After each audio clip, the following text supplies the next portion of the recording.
Welcome. This video is designed to provide you with valuable information on the topics of executorship, roles and responsibilities.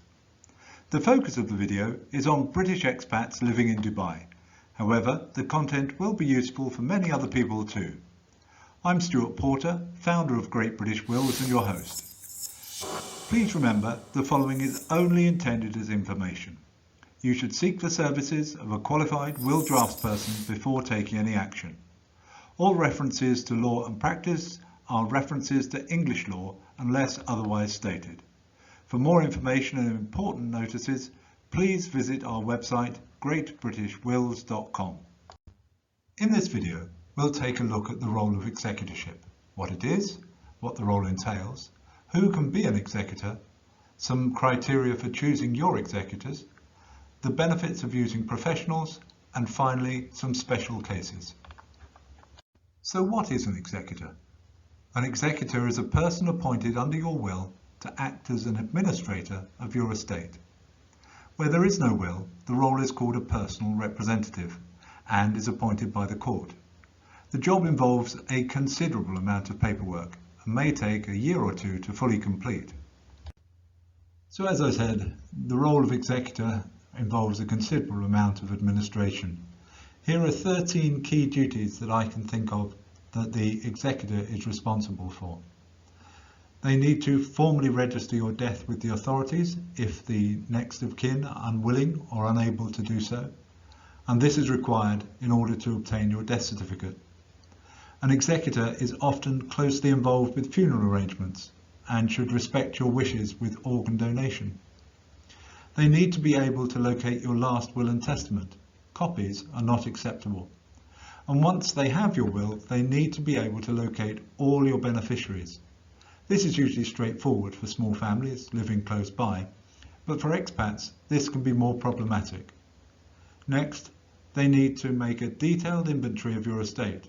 This is not just to make sure that all of your assets are distributed, but also because they have a legal responsibility to declare all of your assets to the authorities, not just those in the UK.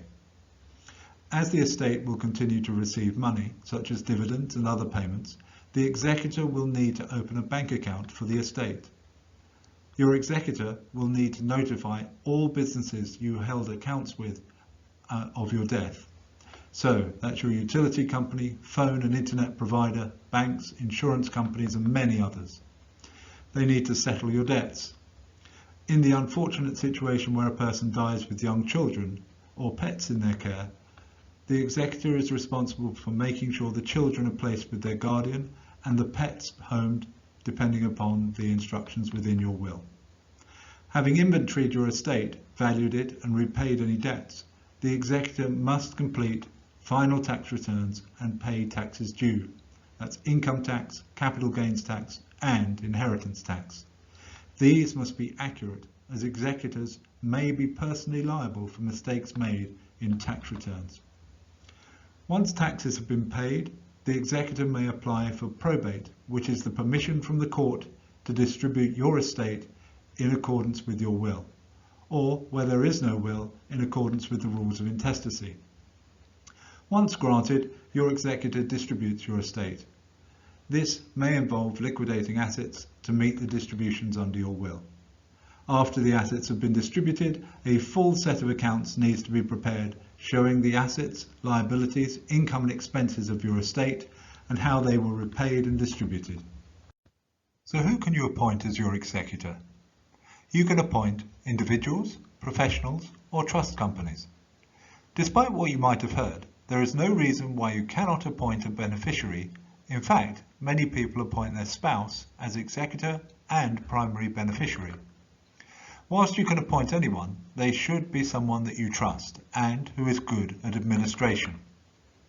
Professionals, such as lawyers, accountants or bank managers, can be appointed either as individuals or members of their firm.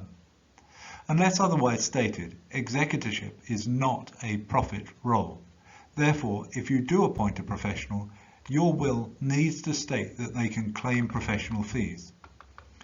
Trust companies often specialise in providing estate planning services and therefore specialise in providing executorship services. Often they are particularly useful when there is a complex estate, for example, one involving multiple jurisdictions, as is the case for many expats. So who should you appoint? As you can see from the earlier slide on the role and responsibilities of executors, acting as a person's executor is a significant undertaking. You can have up to 4 primary executors and as many reserve executors as you wish. Many people appoint their spouse. Where this is done, I recommend appointing at least 2 others or a professional firm.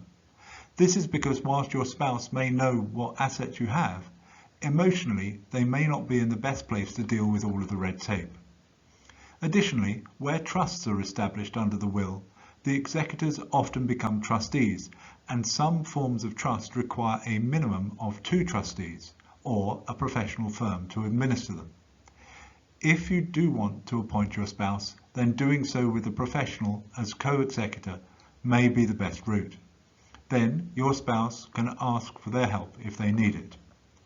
When working out who to ask to be your executor, there are 7 factors you may wish to consider when reviewing options. As expats, we often have assets in more than one jurisdiction, so you may wish to appoint a different person for each location. If a person is in good health and young, the chances of them dying before you are low, so siblings are better choices than parents. In some families, there is conflict. Bereavement is a time when tensions can run high and people act out of character. Therefore, the relationship between various beneficiaries may have an influence on your choice. Here are a couple of special situations which are relatively commonplace. Business owners and trustees of existing trusts have special responsibilities. Often, where a person is a business owner, either as a major shareholder, partner or sole trader, their business will form a significant part of the value of their estate. Preserving that value is important. This is best achieved by looking after employees, customers and suppliers. Having a clear succession plan is essential. It is possible to appoint a person as executor to look after the business specifically. Here, appointing a person who is familiar with the business or has a good level of business acumen is a wise choice. Trusts often have their own arrangements for the death of a trustee. However, this should be double-checked to make sure the beneficiary's interests are looked after. Here, the provisions within the trust deed should be checked and amended if necessary. As you will probably have gathered, being appointed as an executor is not really an honour. It can be a chore which lasts a long time and can be tedious. Often, beneficiaries become impatient, not understanding the lengthy process and the responsibilities of the role. Testators who simplify their affairs before death and leave detailed notes to their executors will be thanked. Tragically, sudden deaths of young expatriates are the least prepared for and the ones which take the longest to untangle. For more information on wills and guardianship services for British expatriates based in Dubai, check out my website greatbritishwills.com. Don't forget to like and subscribe, and thanks for watching.